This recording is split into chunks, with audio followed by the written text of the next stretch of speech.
സമയം 7:35. ഇന്ന് നല്ലോണം വൈകി. ഇന്ന് അച്ഛൻ കൊണ്ടാക്കാനുണ്ടായിരുന്നില്ല, അതുകൊണ്ട് തന്നെ നല്ല സമയം വൈകിയായിരുന്നു. പിന്നെ അവസാനം ഞാൻ സമയം വൈകി ഓടേണ്ടി വന്നു. എത്ര സമയം വൈകിയാലും വീഡിയോ അത് നമ്മൾ എടുക്കണമല്ലോ. ഓടി വന്ന ക്ഷീണമാറ്റം ഞാൻ കുറച്ച് വെള്ളം കുടിച്ചു. അപ്പോഴാണ് ഞാൻ ആ നഗ്ന സത്യം മനസ്സിലാക്കുന്നത് ഗൈസ്. ബാഗിൽ നിന്നൊരു പെണ്ണ് ഞാൻ ഓടുന്ന ഓട്ടത്തിൽ ഡ്രസ്സിന്മേൽ ഇതുപോലെ ഉരച്ചിട്ട് ഒരു സൈഡ് മൊത്തം പെന്നിൻ്റെ ഇങ്കായി. സാനിറ്റൈസർ വെച്ച് കളഞ്ഞത് പോകുന്നതാണ് എൻ്റെ ഒരു നിഗമനം. അതെല്ലാം കഴിഞ്ഞ് കോളേജ് ബസ് കയറിയിട്ട് ഒരു ഉറക്കമൊക്കെ കഴിഞ്ഞിട്ടുള്ള ക്ലിപ്പാണ് ഇത്. ഇന്ന് പിന്നെ രാവിലെ ചായയോ കോഫിയോ ഒന്നും കുടിക്കാൻ നിന്നില്ല. ആദ്യം തന്നെ ആളൊഴിഞ്ഞൊരു ക്ലാസ്സിൽ കയറി. കാരണം ഡാൻസ് പ്രാക്ടീസ് ആണല്ലോ. പ്രാക്ടീസ് ഞാൻ വീഡിയോയിൽ പറയുന്നുണ്ട്. പക്ഷെ പ്രാക്ടീസ് ചെയ്യുന്ന ക്ലിപ്പൊന്നും ഞാൻ എടുക്കാറില്ല. പ്രാക്ടീസ് ചെയ്യുമ്പോൾ വേറെ ഫ്രണ്ട്സൊക്കെ ഉണ്ടാവും. പിന്നെ അവരിനെയും ചേർത്ത് വീഡിയോ എടുക്കുന്നത് അവരുടെ പ്രൈവസിനെ ബാധിക്കരുതല്ലോ. അപ്പോൾ ഇതായിരുന്നു എൻ്റെ ഔട്ട്ഫിറ്റ് ചെക്ക്. കോളേജിൽ ഓരോ സെം തുടങ്ങുമ്പോൾ ആദ്യം തന്നെ മെസ്സേജ് വരുന്നത് ഇന്ന ഡേറ്റിൻ്റെ ഉള്ളിൽ 25% ഫീസ് അടച്ചില്ലെങ്കിൽ ഫൈൻ എമൗണ്ട് വരും. 25% കഴിഞ്ഞാൽ പിന്നെ 50% അടയ്ക്കാനുള്ള മെസ്സേജ് വരും. അങ്ങനെ ക്യാഷ് എല്ലാം എണ്ണി തിട്ടപ്പെടുത്തി ഫ്രണ്ടിന് കൊടുത്ത്. കാരണം ഫീസ് അടയ്ക്കേണ്ടത് അവൾക്കാണ്. പിന്നെ ബ്രേക്കിൽ പഫ്സ് കഴിച്ചുകൊണ്ട് തന്നെ ഉച്ചയ്ക്ക് അധികം വിശപ്പുണ്ടായിരുന്നില്ല.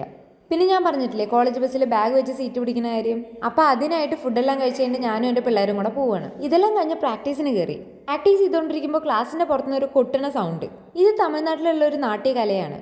അപ്പോൾ അതിൻ്റെ ഒരു ക്ലാസ് 3 ദിവസമായിട്ട് കോളേജിൽ നടന്നുകൊണ്ടിരിക്കുകയായിരുന്നു. ആദ്യമൊന്നും പിള്ളേർ പുറത്ത് കണ്ടില്ല. പിന്നെ കുറച്ചു നേരം കഴിഞ്ഞ് എല്ലാ സ്റ്റുഡൻസും ഇറങ്ങി വന്നു. പിന്നെ പറയണ്ടല്ലോ, ചെറിയ പരിപാടിയാണെങ്കിൽ അത് കളറാക്കി.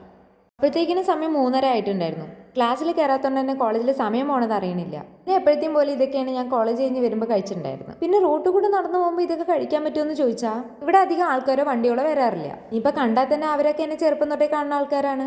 ഞാൻ ചെറുതിലേ തൊട്ട് ശീലിച്ചൊരു കാര്യമാണ് സ്കൂൾ വിട്ട് നടന്നു വരുമ്പോൾ ഇങ്ങനെ എന്തെങ്കിലുമൊക്കെ മേടിച്ച് കഴിക്കല്. അന്ന് സ്കൂളിൽ, ഇപ്പോൾ കോളേജ്. അല്ലെങ്കിലും ചൊട്ടയിലെ ശീലം ചുടല വരെയെന്നല്ലേ. അപ്പം ഇന്ന് പകുതി വഴിയുന്ന അമ്മേനെ കിട്ടി. അപ്പം അമ്മേൻ്റെ പണിയായതൊക്കെ പിടിച്ച് ഞങ്ങൾ രണ്ടുപേരും കൂടെ നടന്നു പോവുക. വീഡിയോ എടുക്കുമ്പോൾ അമ്മ ഒന്ന് ചിരിക്കുമോ എന്ന് ഞാൻ ചോദിക്കുക.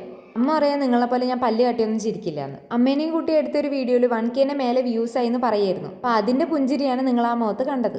ചിരിപ്പിക്കാൻ വേണ്ടി എന്തെല്ലാം പറയണം. പിന്നെ എന്നത്തെയും പോലെ വീടെത്തി ഭൂമിനെ കളിപ്പിക്കുക. പിന്നെ ഇന്ന് കുറച്ചാകുമ്പോൾ വെകിളിയായിരുന്നു. കാരണം അമ്മ അവിടെ ആരൊത്ത് സംസാരിച്ചിരിക്കുക. അപ്പം അത് കണ്ട് കുരയ്ക്കണം അവൻ. കിടന്നിട്ടാണോ കുരയ്ക്കണോ ചോദിച്ചു കഴിഞ്ഞാൽ ഇവൻ കിടന്നിട്ട് ഇരുന്നിട്ട് നിന്നിട്ടൊക്കെ കുരയ്ക്കും.